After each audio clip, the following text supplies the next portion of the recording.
একটা স্বপ্ন, একটা নতুন জীবনের আশা।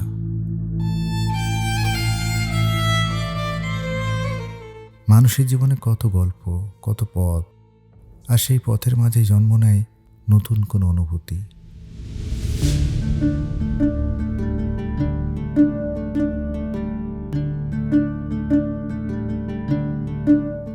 আজ আমরা যাচ্ছি এমনই এক জায়গায়,